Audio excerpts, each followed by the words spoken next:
Welcome to the Father on Purpose podcast, featuring author and ministry leader Kent Evans and business executive and military veteran Lawson Brown. This is a show for you, Dad. You want to be a godly and intentional father. Unfortunately, you've turned to these two knuckleheads for help. Let us know how that works out for you. Before we begin, remember this: you are not a father on accident. So go be a father on purpose. Please welcome your hosts, Kent and Lawson. Hey, Lawson, how are you, my friend? What's up, buddy boy? Man. Doing good. I'm just hanging out. Today I walked into the YMCA in Louisville, Kentucky, and there were roses up on the door. And I thought, why are there roses on the door? And I realized, oh, shoot, next week is the Derby, the Kentucky Derby. Yeah, no doubt. Speaking of Kentucky, this is a shameless, awful look at that segue. Thank you. Yeah. Speaking of Kentucky, as many of our listeners know, we have this cool feature on our site where you can go in and leave us a message. I would love for our show to become a big chunk of our show to become just answering questions that dads raise or sharing tips that other dads share or talking about challenges dads have. It also makes me feel like, okay, we're all struggling with the same thing. Like I'm not alone. Yeah, exactly. And so today we have a voicemail that was left on our website by Eric Davenport. And Eric, turns out, lives not super far from me. He's one of our Louisville listeners, Louisville, Kentucky. And then in the next coming couple of weeks, we got a message that was sent to us by a guy named Chris from California. So we've got people leaving us voicemails about either questions they have as dads or ideas they have or challenges they have as dads. And we're going to drop some of those in right here over the next several weeks, man. How would somebody else do that? Oh, gosh. I'm so glad you asked, Lawson. They would go to manhoodjourney.org/podcast. That's manhoodjourney.org/ No. Don't use your radio voice. Can I use my old lady smoker voice? So look, honey, you go to manhoodjourney.org/podcast. And you just leave us, you hit the button. Okay, you mash the button. You mash. Thank you I married an amazing woman almost exactly 27 years ago, by the way. Just celebrated our 27th wedding anniversary. Congrats. And she's from Alabama for the most part, born in Georgia, lived in Alabama. And so that's the first time I ever heard someone say mash in terms of a button that you press. So if you're from the South, God bless you for saying the word mash when you're hitting a button on a phone or a gas pump. I know that term. You can mash potatoes or you can mash that button. So you go to manhoodjourney.org/podcast and you mash the button that says speak now, and you can just leave us a voicemail and we're going to play it. So today, the cool thing about this one that we're going to share here in just a moment is it is a common challenge. I have not yet ever met a dad. I think I can say this with all accuracy. I've never met a dad who at some level did not struggle with what we're going to share today. Wouldn't you agree with that? Yeah. And I love the way how Eric, well, first of all, you got to, we play this, listen to the entire thing because it gets funny at the very end. But Eric is coming from, I think, a genuine place, and when you listen to this 1 minute long message he gave us, you'll probably hear your own self in there. I know I did. And so first, Eric, thanks, dude, for dropping us that voice message. I'll say the same thing that we've mentioned before in other places. You're not alone. A lot of guys struggle with this. How do you find the way in which you interact with everything around you, including obviously your work and your family? Cool. So let's dive in. Let's listen to Eric, and then we'll come back and we'll pick apart his comment ruthlessly. Hey, Kent and Lawson. I love what you guys do. Love the podcast. Kent, I am also from the Ville, fellow Kentuckian here. So crazy to hear that you're from Louisville when I bumped into your podcast. So I would love to hear your guys' perspective on grinding at work, getting things done from the work side of life while balancing family and time spent with your kids at the same time and your wife. A little background, my wife and I have a side hustle in real estate where we found and turn them into Airbnbs, and we are heavy into that right now. We do all the work ourselves. I have another 9 to 5, so I'm doing this work at nights and on weekends, and I do my best to spend time with our 3 and 1 year old boys. We have a little girl girl on the way as well, and try to give them definitely a few hours in between working. But I still feel super guilty when they're crying because I can't hold them because I have to go use a tile saw. So Kent, as an entrepreneur in the ministry world, and Lawson as a high-level business guy, I'm sure you guys have come across these seasons of life. And I would love to hear how you balance that, what that looked like for your family, maybe give an idea. And I know it's different for everyone, but what's the line? So thank you guys so much for everything you do. Wait for it. Oh man, phone locked out. Sorry for the awkward silence here at the end. So Lawson, what'd you think of what Eric shared? That's hilarious. I know the ending was classic. Hang on. I'm sorry, my phone locked out. He's so busy as a dad. Can't even keep track of what his phone's doing. Eric, pull over. Eric, pull over. Yeah. But no, what'd you think, man? I mean, can you relate to where he is? Yeah, you can. I mean, he sounds like an energetic, fun guy. And you know what I find myself doing too is listening to these things and wishing that we could go back and forth some, with other questions. But look, our audience understands that this is one of those situations where probably everybody feels that same way. And something Eric mentions where he's, it's like he's got a kid pulling at him and he's like, sorry, I gotta run the tile saw. I totally get that. Although I am not out renovating houses to then turn around and rent them. Every job has its tile saw. It's what he means is there's something going on at work that he can't not do in that exact moment. And how do you prioritize what you're doing with what your family needs? I think is a more, broader way of asking that question. And that's like the age-old question, especially in our society today where everybody is just so stinking busy. It really is hard to figure out how do you handle it all and do it well.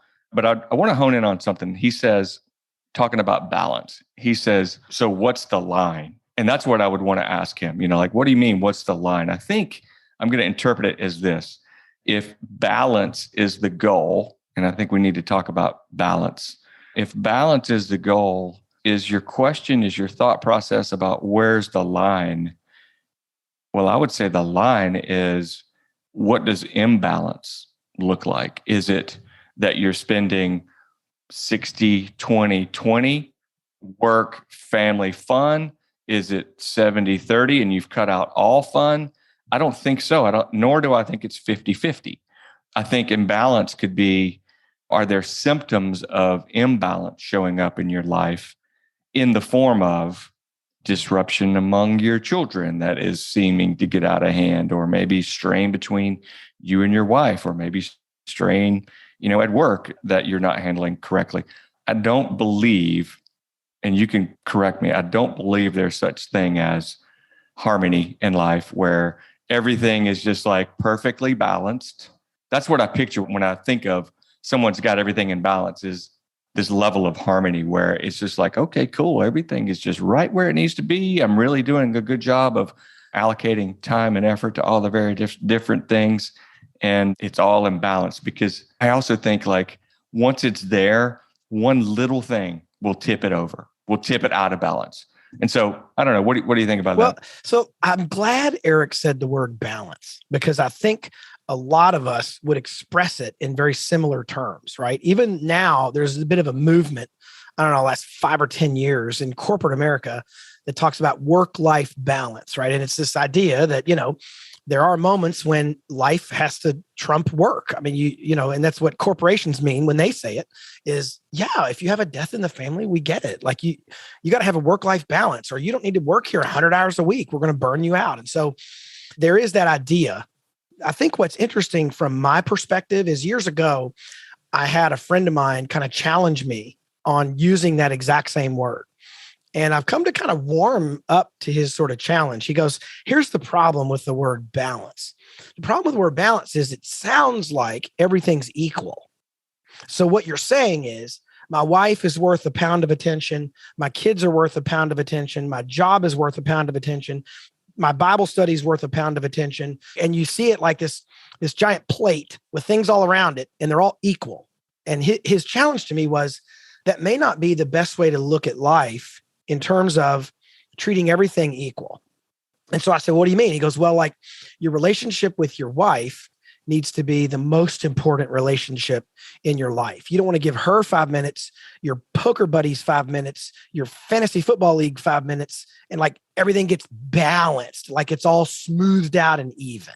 And I was like, that is a good kind of correction, so to speak. So I'm glad Eric used that word, because I think a lot of us would use that word. I think what I might pivot toward is a word like prioritize, because I think that's the spirit of the question. How do we get to where the pie chart of our life, which we only have a fixed amount every day, right? So many hours that we're awake, 16 hours awake, maybe. If you're awake 16 hours, how do you carve up those 16 hours in a way that honors God, honors your spouse, honors your family, honors your employer? And then Saturdays might look different and Sundays might look different yet. And so I think that in my head, when I hear balance, I think prioritize. And when I think prioritize, I think of a pie chart, and I think of different areas of my life and how much time can I give them. And I think for me, Lawson, one of the more important pieces of that consideration is this age and stage of life. So for example, we have boys who are 22 down to 7, and we adopted 2 younger boys. And what that means for our family is I'm 52 and I'll be going to like, a high school graduation at 63, 64, right? That's just where I'm going to be. I'll be in my mid 60s attending my youngest son's, and Lord willing, if I don't die and creek don't rise and Jesus doesn't come back, I'll be attending a high school graduation, not for my grandson, but for my own son in my early to mid 60s. Have you done the math? Could you perhaps do a graduation of a son and a granddaughter at the same time? Not quite, because there's not that much time. No. Okay. But it's quite possible that like I'll be coaching my own son, in our church soccer league. And then the very year after, I'll be taking over for my grandkids team. Who knows, right? Because it can be that seamless. So the reason I bring that up is because a couple months ago, a good friend of mine reached out to me. I guess it was actually last summer. And he goes, hey man, when are we going to start playing golf again? And what I found to be super interesting about that is his kids are like 24, 22, and 20. So his kids are all out of the house, and he's entering the empty nest phase where he's starting to like pick his golf clubs back up again. And I told him, I said, in about 14 years, not that I'm never going to play golf until my kids. However, I would tell you that I used to play golf, 20, 30 times a year. Now I play once or twice. And it's if I'm invited to a golf scramble and I get to play for free. Like that's pretty much the only time that I go. And it's with one of our board members or a donor or somebody, like I filter those moments way differently. I'm going on this kind of random sort of mulberry bush going around just to say a couple things. One is, I'll say as a shut it. One of the things is dads, I think we need to figure out how we prioritize our time. Secondly, that may change season by season. When you have younger kids, it's harder. You're losing sleep. They need constant attention. It's bedtime stories. It's hugs. It's, will you get me out of bed in the morning, daddy? All that. And you want to leverage those years if you can. And then as they hit their teen years, you're going to get a little more time freedom back. And so a lot of this is age and stage dependent based on your family, because Lawson, where you are with 2 daughters in their 20s, you're in a very different place right now than I am. Yeah, 100% very different than where we were when I was listening to Eric's message. I remembered back when we lived in Louisville, and I was going back for some night school at Bellarmine University and had a new job at GE, and we were launching a big program, and the girls were basically toddlers and babies. And dude, I'm telling you, it's like a period of my life that was kind of blacked out because it's such a blur. I just don't remember half of what happened. I was always tired. Like the 60s. Yeah, it was just great. No, not quite that.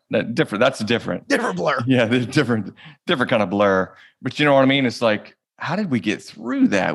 I was on the road. I was flying all the time, going to all the different markets where we were launching these programs, doing school, on the plane, get home, try to meet up with the study group, and then go to class on the weekends. Audrey was holding it all together family-wise, and with Abigail she was probably 2, 3, something like that. So I want to come back to this season of life, and I want to get your opinion.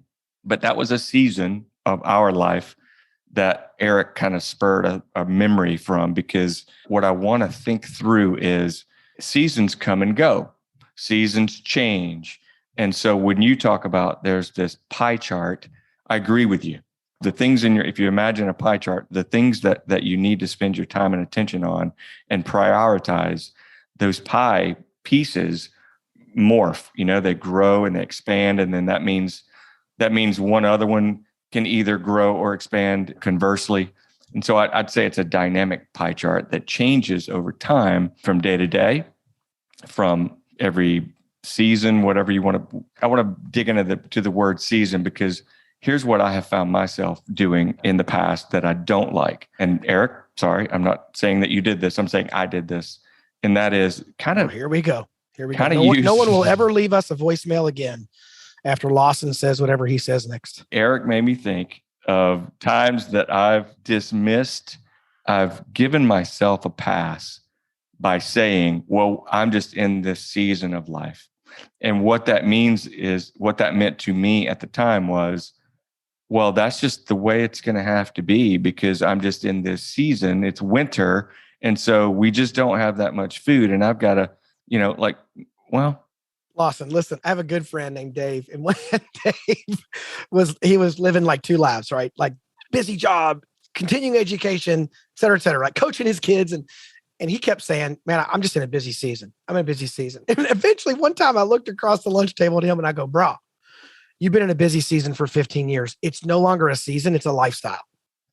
Yeah, exactly. Like seriously. Thank you. Yes. If it's 15 years, right, it's not a season. Right. That's right.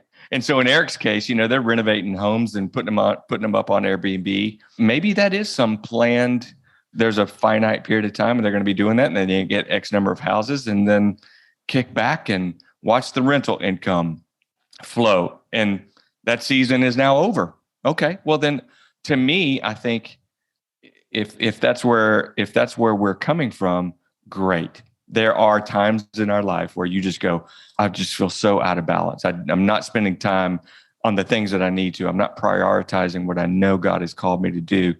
But if I can just cross that finish line right there, and then you actually do get there and change. I guess what I'm saying is what I didn't do was have that in mind. It was just, I guess it's just our life. We're just in this crazy season of life, and I had no plan, no endpoint. No throttle. Yeah. Right. Right. I think definitely I have a nephew who's remodeling his next house, right? So he currently owns two houses, and he's got the one he's going to move out of and the one he's about to move into. And the one he has to move into has a ton of work that needs to get done. And what's really cool is he has a 4 or 5 year old son who now is at the age where he can take him over with, not every night, because sometimes you're doing heavy demo and that kind of thing. But there are a bunch of those evenings and weekends when his son, his oldest little boy, can now be part of the renovation. Now, he really actually gets in the way more than he helps, of course. And Eric, please don't have your 3-year-old go work in the tile saw. That's probably not a good idea. So a little disclaimer here on the podcast. However, what's interesting is sooner than you realize, Eric, you're going to be able to have your kids along the ride with you. So what's really cool is, let's say in a year, 2 or 3, you've got a 6 and a 4-year-old, and they can be going over and like sweeping the floor of, the Airbnb, or they can be going over and helping you pot the plants or fix the draperies or whatever. As we pull our kids into these life decisions of ours, they can be part of the process, right? So in my case, I've traveled and spoken quite often for Manhood Journey, and I've often negotiated a plane ticket or an extra hotel room for one of my boys, or to take my whole family, so that I can go on. It'd be crazy for me. And last time I was invited to a church to speak on Father's Day weekend, right? And it's an airplane flight away. Now, how crazy would it be for the guy who runs a fatherhood ministry to leave his entire family on Father's Day? Like, for real, that seems really odd. So what I asked this pastor, I said, hey man, can I bring 2 of my boys? Like, you can cut my fee, you can do whatever, but can you cover a couple extra plane tickets? And he said, oh, absolutely. So I took my older kids with me, and we went to a Astros game. We went downtown. We went and got barbecue, that event. I started to fold my kids into the ministry work at Manhood Journey. And so not every single time Hunter's been on some road trips with me. He's like my sixth son. He's like my sixth boy, even though there's no inheritance that comes with that, Hunter. So don't get too excited. But having said that, I think as Eric was illustrating, he's got super young kids. But as your kids even hit that 3, 5, 8-year-old range, you can pull them in on the play, right? And I think that's one really interesting way to leverage father-son, father-daughter time is pull them into what it is that you're doing when possible and when it's safe and they're not operating a tile saw.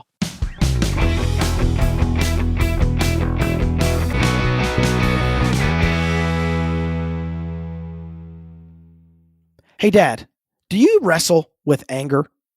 Man, I sure have. And so have thousands of other dads in our email list. And so what we did for those dads and for you, we built a special digital course called the Anger Free Dad. This digital course is chock full of almost 50 assets, a bunch of teaching videos, a ton of PDF booklets and worksheets so you can walk through and understand your anger triggers, the expectations underneath, and how to pull those out of your heart and mind so you can be a dad who is less angry and more at peace. If you take this course and you do not become less angry, you will get all of your money back. Plus, we'll send you some boxing gloves so you can beat up the wall at your house with all of your mad anger. Dad, come take the Anger Free Dad course today at manhoodjourney.org/anger-free-dad. That's manhoodjourney.org/anger-free-dad.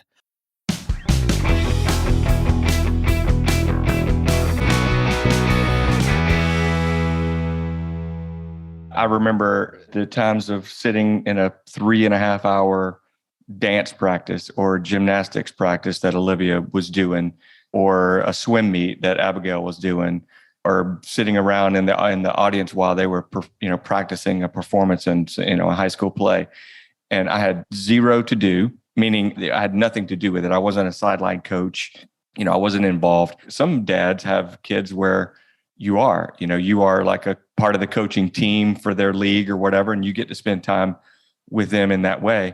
But when we were to and from, when we were getting set, when I'm talking about my daughters, when the setup was happening, my laptop was away, my phone was away, I was there, I was with them. And then they get to a certain point where they're just doing their thing, and I've got an hour to kill, 2 hours to kill, and then I would pull my laptop out, get some work done, whatever.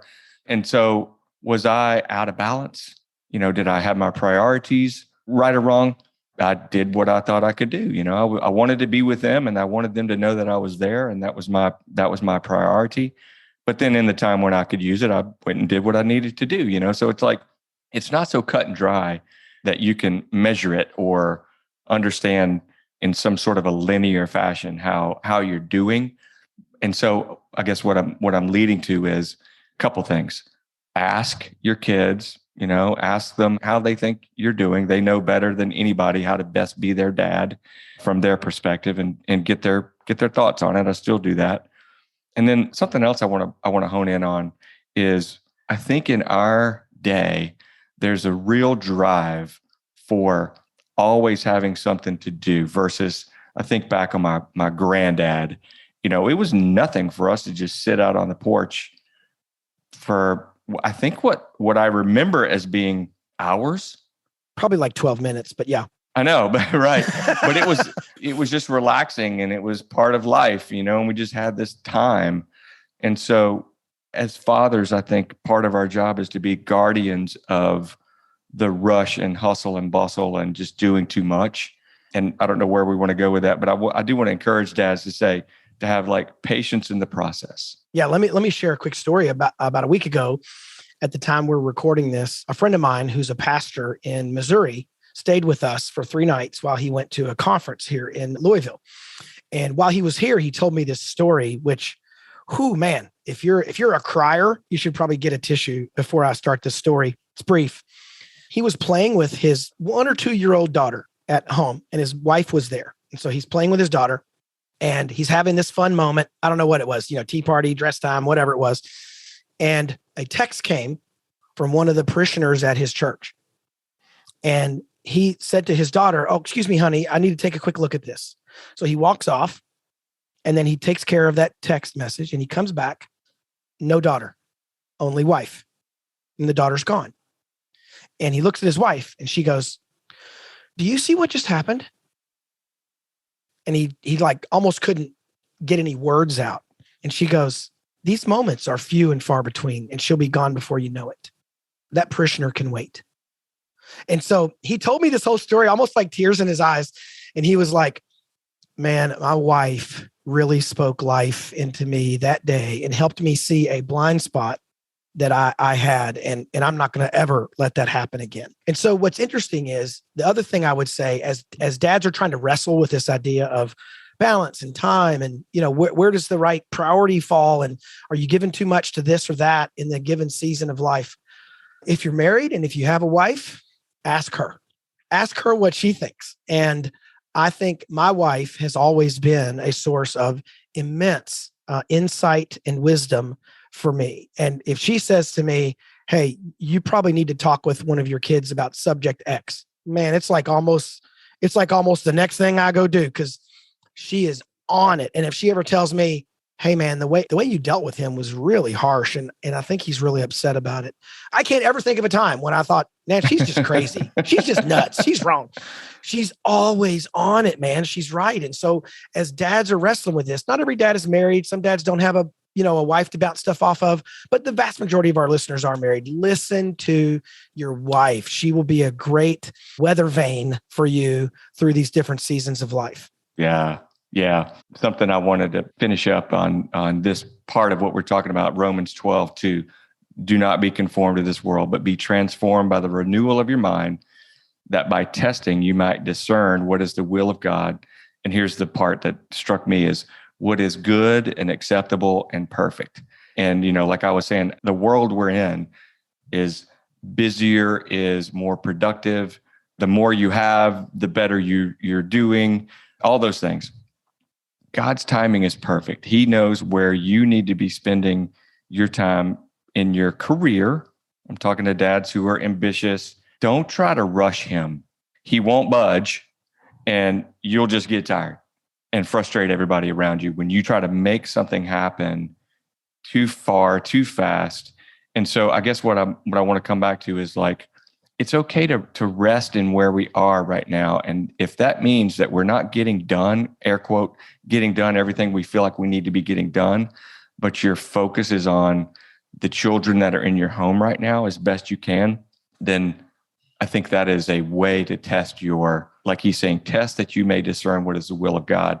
You'll know, pray about it. And if you feel like, I just don't feel like things are in balance right now, I feel like things are out of whack, man, listen to that, because that's probably right. And you can easily adjust that by thinking through, like, look at your calendar, look at how much time and energy you reserve for yourself when you get home and when your kids come running in the door. And if that tank is always empty and your calendar is always full, then yeah, I think you do need to address something. That's a good way to say that. Did you practice that line? Because that was a good way to say that. There's a verse, Lawson, that I've noticed over and over again, because I tend to want to chase the next thing. And one verse that is a bit of a governor for me, like a pullback, a throttle, is Proverbs 10:22. And it says, "The blessing of the Lord makes rich, and he adds no sorrow with it." And I've always found that an interesting verse.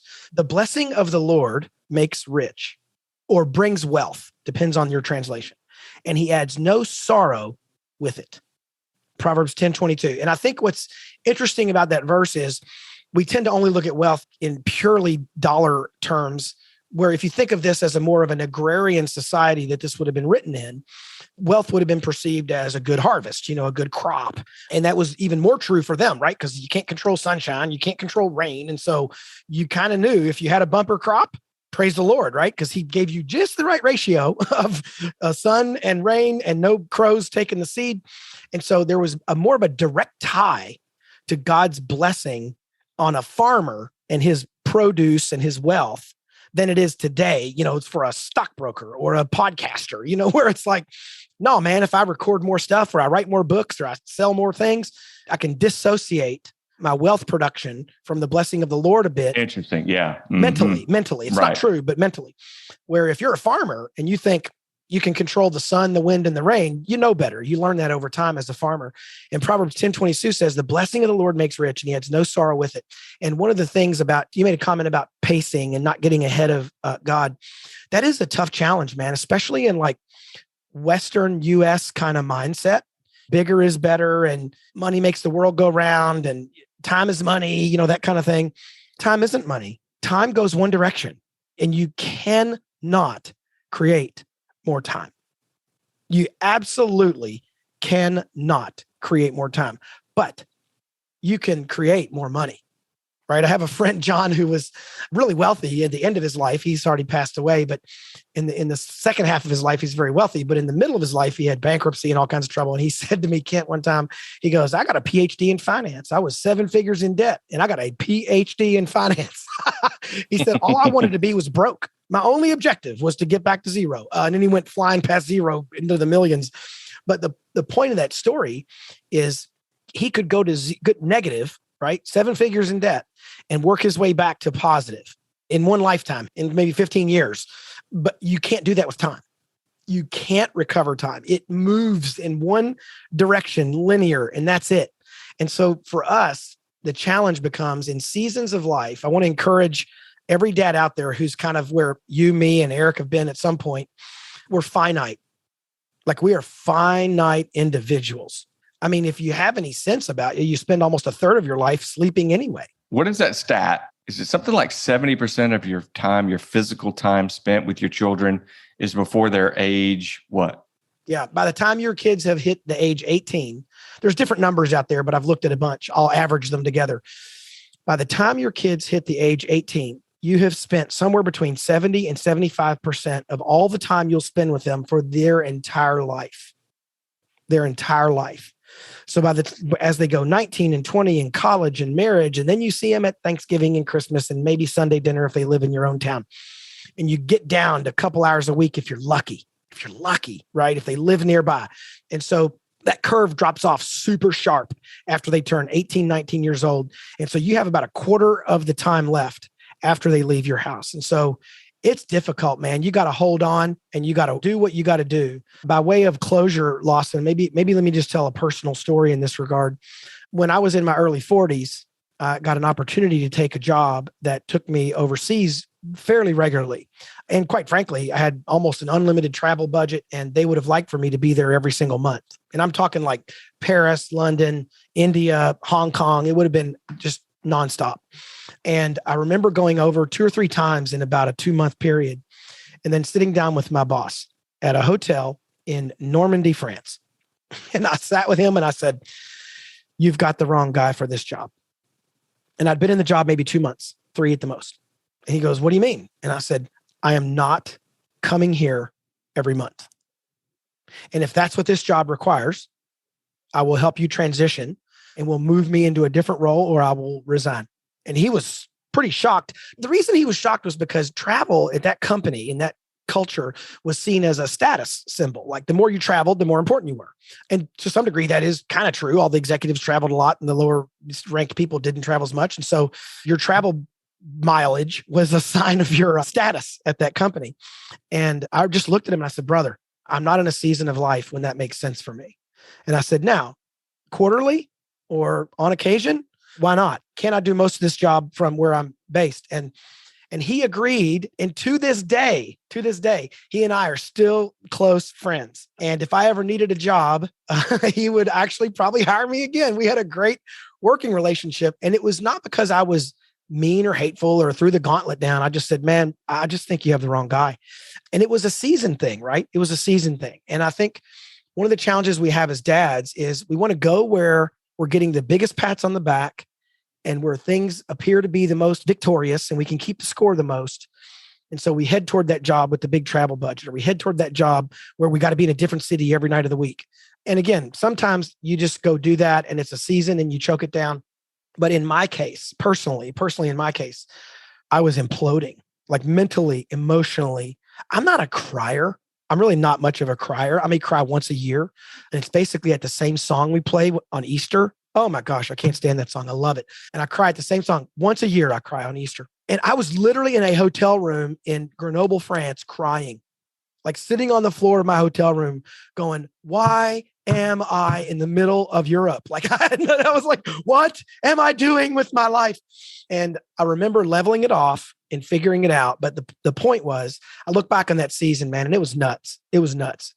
But looking back, we did what we could through a pretty rough couple of years. And in the end, it all worked out, but it was not pleasant. So let me wrap a couple things up. Number one, Eric, thank you for the voice message. Bro, you are speaking the language of giant percentage of dads out there who are trying to figure out this same challenge. And none of us get it perfect. There's not like an answer. The answer may move a little based on seasons. You know, that's why I don't think Lawson and I said, well, here's the 5 ways you fix your problem, Eric. However, I will tell you, Eric, if you make a big fat donation to Manhood Journey, we will tell you the 5 ways to fix your problem. Feel free. I'm going to see Eric this week, literally this week at Coffee in Louisville. So yeah, he won't hear this recording until then, but I'm going to shake him down, man, on Friday. At least he's buying the coffee. I can guarantee you that. But Eric, thank you for doing that, man. And guys, listen, please come to manhoodjourney.org/podcast and share with us your challenge, your question, or even your tidbit, your interesting insight about how to be a godly dad. Hey, if y'all want to take a swipe at what we should have said to Eric that we didn't say, send it to us. Send it to us. We'll put it in a future episode because we'll ridicule anybody. We're happy to do that. Feel free.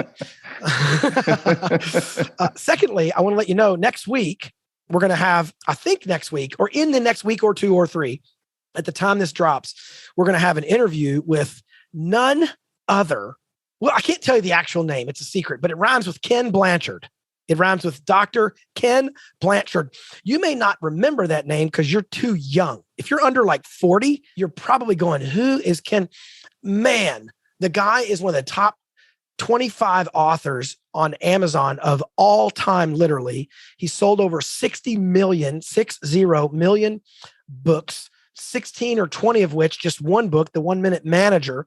Raving fans. This guy, his buddies, you know, were Tom Peters and Peter Drucker, and like this is the guys he ran with.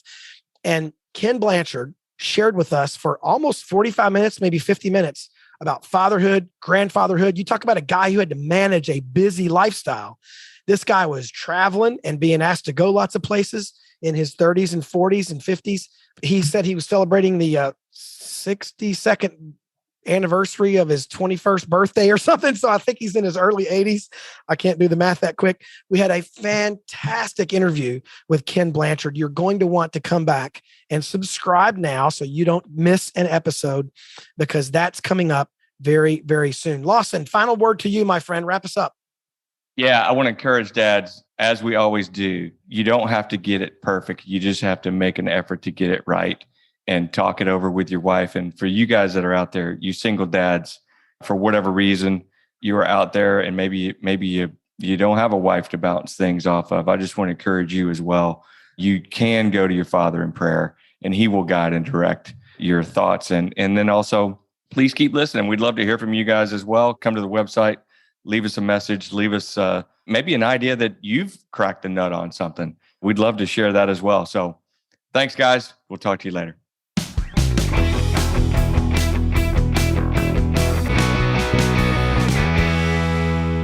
Hey, Dad, thank you for listening to today's show. If you found this episode helpful, remember, you can get all the content and show notes at manhoodjourney.org/podcast. And if you really liked it, please consider doing 3 things. Number 1, share this podcast with someone. You can hit the share button in your app, wherever you listen to podcasts, or just call a person up and tell them to listen in. Number 2, subscribe to this podcast so you get episodes automatically. That helps us as well to help dads find the show. You can do that through your favorite listening app, whatever that is. And finally, review this podcast. Leave us a review, good or bad, wherever you listen. Those reviews also help other dads find the show. You can always learn more about what we're up to at manhoodjourney.org or fatheronpurpose.org. We will see you next week. You've been dozing off to the Father on Purpose podcast featuring Kent Evans and Lawson Brown. Now, wake up. Head over to fatheronpurpose.org for more tools that can help you be a godly, intentional, and not completely horrible dad. Remember, you are not a father on accident. So go be a father on purpose.